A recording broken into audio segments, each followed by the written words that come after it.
بسم اللہ والصلاة والسلام علی رسول اللہ وبعد۔ پیاری بھائیوں اور دینی بہنوں، السلام علیکم ورحمۃ اللہ وبرکاتہ۔ ھذا طریقی، مائی پاتھ، میرا راستہ، کہ اس کورس میں آپ سب کا استقبال ہے۔ توحید کی فضیلت اور اس کا مہتو، توحید کی فضیلت کیا ہے اور توحید کی اہمیت کیا ہے۔ توحید کی بہت ساری فضیلت ہے اور ان کا مہتو بھی دینی اور دنیاوی گیانوں میں سب سے پہلے نمبر پر آتا ہے، کیونکہ توحید ہے، اللہ کی ذات کے بارے میں یہاں پر بات ہوتی ہے، اور جب اللہ کی ذات کے بارے میں بات آئے گی تو ظاہر سی بات ہے کہ اللہ کی ذات کا گیان سارے گیانوں میں سب سے بڑھ کر ہوگا۔ گویا کہ توحید ایمان اور عبادت کی سب سے افضل قسم ہے۔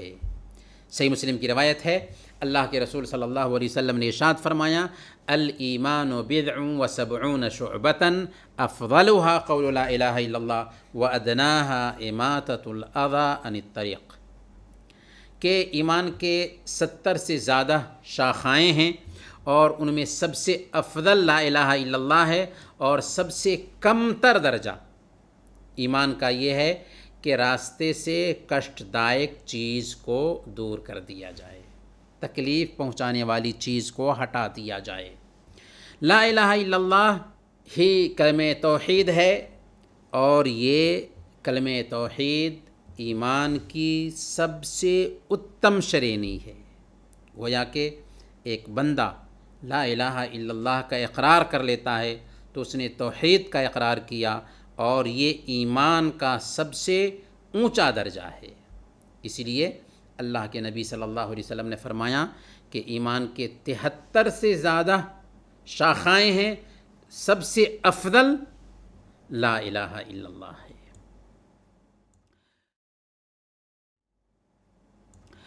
توحید اگر خالص ہو، شدھ ہو، تو یہ توحید ہمارے گناہوں کو مٹا دیتی ہے، اور اس کا اقرار کرنے والے کے لیے فرشتے بھی دعا کرتے ہیں۔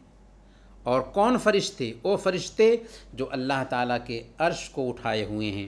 اللہ تعالیٰ فرماتا ہے سورہ غافر آیت نمبر 70، الذین یحملون العرش ومن حولہ یسبحون بحمد ربہم ویؤمنون بہ ویستغفرون للذین آمنوا ربنا وسعت کل شیء رحمتا وعلما فاغفر للذین تابوا واتبعوا سبیلک وقہم عذاب الجحیم، یعنی عرش کے اٹھانے والے اور اس کے آس پاس کے جو فرشتے ہیں اپنے رب کی تسبیح حمد کے ساتھ ساتھ کرتے ہیں۔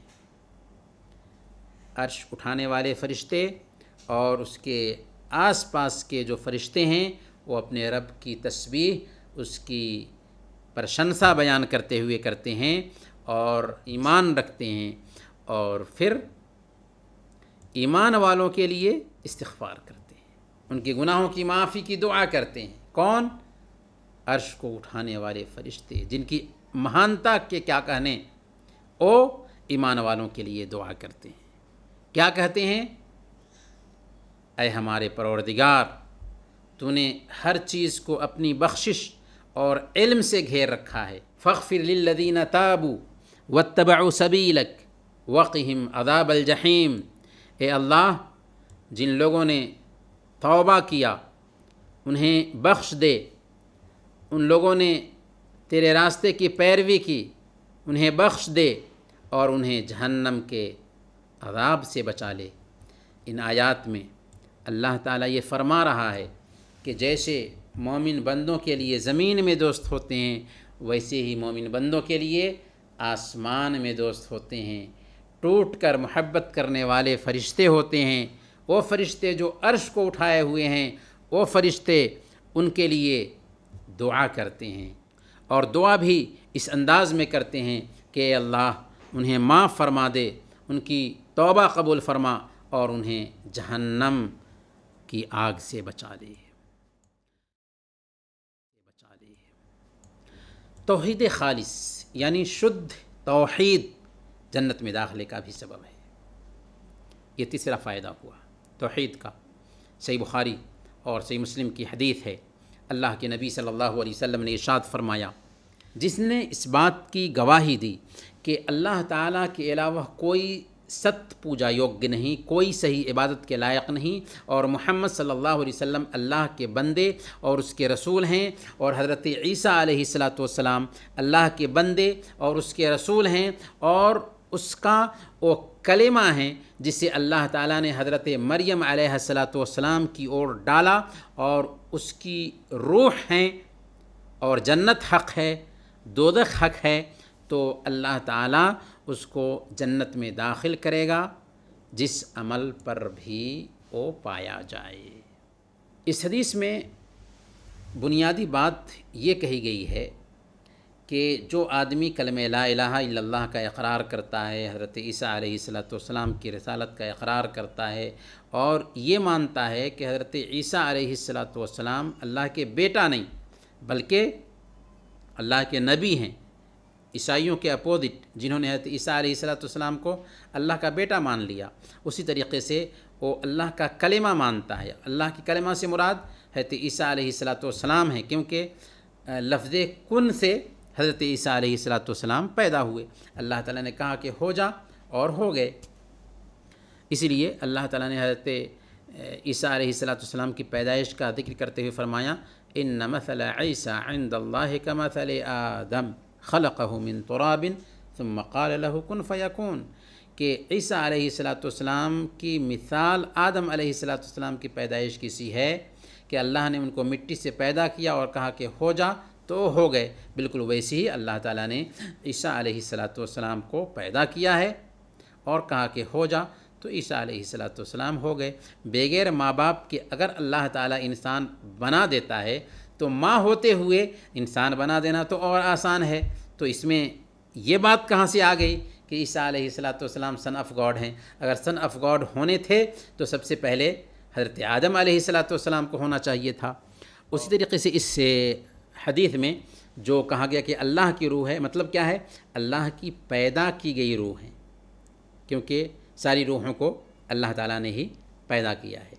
یعنی جب ایک بندہ اللہ رب العالمین کو پہچان لیتا ہے اور یہ عقیدہ رکھتا ہے تو اس کا لازمی نتیجہ یہ ہوتا ہے کہ وہ اللہ رب العالمین کو پہچاننے کے بعد اور یہ عقیدہ رکھنے کے بعد اس عقیدہ کے مطابق زندگی گزارنے لگ جائے، نیکی کا کام کرنے لگ جائے، برائی سے بچنے لگ جائے۔ اس طریقے سے وہ جنت میں داخل ہونے کا حقدار ہوتا ہے۔ یا مفہوم اس کا یہ ہے کہ اگر گناہ کی وجہ سے وہ جہنم میں چلا بھی گیا تو یاد رکھو کہ ایسا عقیدہ رکھنے والا انسان ہمیشہ جہنم میں نہیں جلے گا، بلکہ ایک دن سزا پانے کے بعد ضرور جنت میں آئے گا۔ گویا کہ شدھ توحید پر چلنے والا اللہ کی دیا سے جنت میں ضرور پرویش کرے گا، چاہے اس کا عمل کچھ بھی ہو۔ مطلب یہ ہے کہ ایک بندہ اگر توحید پر چلنے لگے گا تو ضرور عمل کرے گا، یا اگر کوتاہی تھی، کمی تھی تو جہنم میں جائے گا، پھر جہنم سے نکل کر کے جنت میں داخل ہوگا۔ اسی طریقے سے ایمان والوں کو فرشتے جنت کی بشارت دیتے ہیں، یہ توحید کا فائدہ ہے۔ سورہ فصلت آیت نمبر 30 اللہ فرماتا ہے، ان الذین قالوا ربنا اللہ ثم استقاموا تتنزل علیہم الملائکہ الا تخافوا ولا تحزنوا وابشروا بالجنۃ التی کنتم توعدون، کہ جن لوگوں نے کہا کہ ہمارا رب اللہ ہے، پھر اس پر جمے رہے، تتنزل علیہم الملائکہ، تو ان کے پاس یہ کہتے ہوئے فرشتے آتے ہیں کہ اللہ تخافوا ولا تحزنوا، کہ تم موت کے بعد کے مرحلے کے بارے میں ڈرو نہیں، ولا تحزنوا، اور نہ ہی اپنے پیچھے جو اپنی اولاد چھوڑ رہے ہو ان کے بارے میں غم کرو، وابشروا بالجنۃ التی کنتم توعدون، اور اس جنت کی بشارت سن لو جس کا تم سے وعدہ کیا گیا ہے۔ یعنی جن لوگوں نے کہا کہ ہمارا رب اللہ ہے، یعنی اللہ پر ایمان لائے جو یکتا ہے، جس کا کوئی بھاگیدار نہیں، اور اپنے جیون میں توحید پر جمے رہے یہاں تک کہ موت آ گئی، تو روح نکلتے وقت فرشتے ان کو جنت کی سوچنا سناتے ہیں، اور اللہ تعالیٰ اس کے پریوار کا سنرکشن کرتا ہے، حفاظت کرتا ہے، تاکہ وہ ڈرے نہیں کہ موت کے بعد ہمارے ساتھ کیا معاملہ ہوگا، کیسی پریشانیاں برداشت کرنا ہوں گی، کیسے حالات ہوں گے، اس کے بارے میں ڈرے نہیں اور نہیں غم کریں، یعنی اپنی سنتان کے بارے میں جو میرے بعد کیسے حالات سے دوچار ہوگی اس کے بارے میں بھی وہ ڈرے نہیں کہ وہ کمزور ہیں، چھوٹی عمر میں ہیں، ان کو ہم چھوڑ کر جا رہے ہیں، ان کا کیا حال ہوگا۔ اللہ تعالیٰ ان کا سہایک ہوگا، ان کا سنرکشک ہوگا، اور وہی سب سے بہتر سہایتا کرنے والا ہے۔ گویا کہ جب توحید والا ایک بندہ ہوتا ہے تو موت کے وقت بھی اس کو اطمینان دلایا جاتا ہے۔ توحید دین کا وہ آدھار ہے جس پر اسلام کے باقی سارے پیلرز استھاپت ہیں، سارے پیلرز قائم ہیں۔ توحید کے بنا آدمی مشرک ہوتا ہے، مسلمان اور مومن نہیں ہو سکتا، اور اللہ اس آدمی کا کوئی عمل بھی قبول نہیں کرتا، چاہے وہ نماز ہی کیوں نہ پڑھتا ہو، روزے ہی کیوں نہ رکھتا ہو، نیکیاں ہی کیوں نہ کرتا ہو، قرآن کریم کی تلاوت ہی کیوں نہ کرتا ہو، لیکن چونکہ توحید سے خالی اس کی زندگی ہے، توحید نہیں ہے اس کے اندر، یا توحید کے ساتھ شرک بھی ہے، تو توحید کے ساتھ شرک آنے کی وجہ سے توحید باقی ہی نہیں رہتی۔ اللہ رب العالمین فرماتا ہے سورہ النساء آیت نمبر 116، ان اللہ لا یغفر ان یشرک بہ ویغفر ما دون ذلک لمن یشاء۔ اللہ تعالیٰ اس بات کو معاف نہیں کرے گا کہ اس کے ساتھ کسی کو شریک ٹھہرایا جائے، اس کے علاوہ جس گناہ کو چاہے اللہ تعالیٰ معاف کر دے گا۔ گویا کہ ایک ہی جرم ایسا ہے کہ ایک بندہ اگر اس پر مرتا ہے تو اس کی معافی نہیں ہوتی، اس کے علاوہ اگر کتنا بھی جرم کر کے ایک بندہ جاتا ہے تو اللہ چاہے گا تو اس کو معاف کر دے گا۔ ایک حدیث قدسی میں اللہ کے نبی صلی اللہ علیہ وسلم فرماتے ہیں، اگر تم زمین برابر گناہ لے کر کے بھی آؤ، ثم اتیتنی لا تشرک بی شیئا لاتیتک بقرابها مغفرہ، پھر تم اگر میرے ساتھ شریک نہ ٹھہرائے ہو تو ہم اسی کے مطابق معافی کے ساتھ تجھ سے ملیں گے۔ تو شرک کی معافی نہیں، شرک کے علاوہ کتنا بھی گناہ ہو، اگر اللہ چاہے گا تو معاف کر دے گا، اور چاہے گا تو سزا بھی دے گا، جہنم میں بھی جلنا ہوگا، لیکن ایک دن ضرور جنت میں داخل ہوں گے۔ اللہ فرماتا ہے سورہ آل عمران آیت نمبر 19، ان الدین عند اللہ الاسلام، دین، سچا دین صرف اور صرف اسلام ہے۔ اللہ فرماتا ہے سورہ آل عمران آیت نمبر 85، ومن یبتغی غیر الاسلام دینا فلن يقبل منه وهو في الآخرة من الخاسرین، جو کوئی اسلام کے علاوہ کسی اور دین کی چاہت کرے گا وہ اس سے قبول نہیں کیا جائے گا، اور وہ آخرت میں گھاٹا اٹھانے والوں میں سے ہوگا۔ جی ہاں، ایسا انسان جو اسلام کے علاوہ کسی اور دین کی چاہت رکھتا ہے وہ اس سے قبول نہیں کیا جائے گا، اور مرنے کے بعد وہ گھاٹا اٹھانے والوں میں سے ہوگا۔ اور صحیح مسلم کی روایت کے مطابق محمد صلی اللہ علیہ وسلم نے بھی فرمایا، والذی نفسی بیدہ لا یسمع بی احد من هذه الامہ یہودی ولا نصرانی ثم یموت ولم یؤمن بالذی ارسلت به الا کان من اصحاب النار۔ قسم ہے اس ذات کی جس کے ہاتھ میں میری جان ہے، جو کوئی بھی میرے سندیش کے بارے میں سنتا ہے اور مجھ پر ایمان لائے بغیر مر جاتا ہے، چاہے وہ یہودی ہو، عیسائی ہو، یا کسی بھی دھرم کا ماننے والا ہو، وہ کہاں جائے گا؟ جہنم میں جائے گا۔ ہر مسلمان پر توحید کے ارکان اور اس کی شرطوں کا گیان پراپت کرنا ضروری ہے۔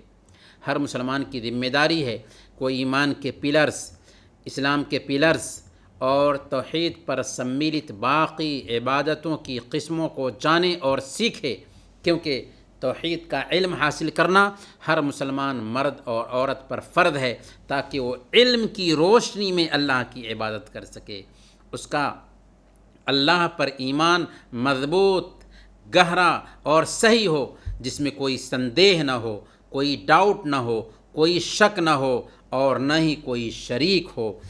اس کا فرمان اللہ رب العالمین کے اس آدیش سے ملتا ہے۔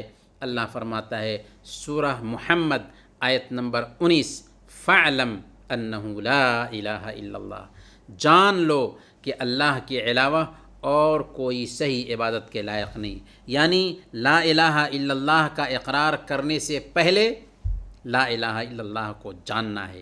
گویا کہ مسلمان ہونے کے لیے شرط یہی ہے کہ ایک بندہ پہلے لا الہ الا اللہ کو جانے۔ اگر کوئی لا الہ الا اللہ کو نہیں جانتا ہے، اس کے میسیج کو نہیں جانتا ہے، اس کی پریبھاشا کو نہیں جانتا ہے، اس کے مفہوم کو نہیں جانتا ہے، تو پھر ہزاروں مرتبہ بھی لا الہ الا اللہ کی رٹ لگا لے، کچھ فائدہ نہیں۔ گویا کہ لا الہ الا اللہ کو جاننا ضروری ہے۔ اسی لیے امام بخاری رحمۃ اللہ علیہ نے باب باندھا، باب العلم قبل القول والعمل، باب ہے علم حاصل کرنے کا بولنے اور عمل کرنے سے پہلے، اور اس سندرب میں یہی آیت ذکر کی ہے، فَاعْلَمْ أَنَّهُ لَا إِلَٰهَ إِلَّا اللَّهُ، جان لو کہ اللہ کے علاوہ اور کوئی معبود برحق نہیں، یعنی سب سے پہلے جاننا ہے لا الہ الا اللہ کے بارے میں، پھر اس کے بعد اقرار کرنا ہے، تبھی لا الہ الا اللہ صحیح ہو پائے گا۔ تو آئیے اب سوال ہے، سوال کیا ہے؟ سوال ہے کہ توحید کا حکم کیا ہے؟ توحید کا حکم کیا ہے اور مسلمان کے لیے دنیا اور آخرت میں اس کا مہتو کیا ہے، اسے بتائیے۔ انشاءاللہ ہماری اس تفصیلی گفتگو کو سننے کے بعد اس کا جواب آپ کے لیے آسان ہو گیا ہوگا، آپ ضرور لکھیے اور اس کا جواب دیجیے۔ تو اب ہم آتے ہیں اپنی گفتگو کے سارانش کی طرف، خلاصہ کی طرف۔ خلاصہ کیا ہے ہماری گفتگو کا؟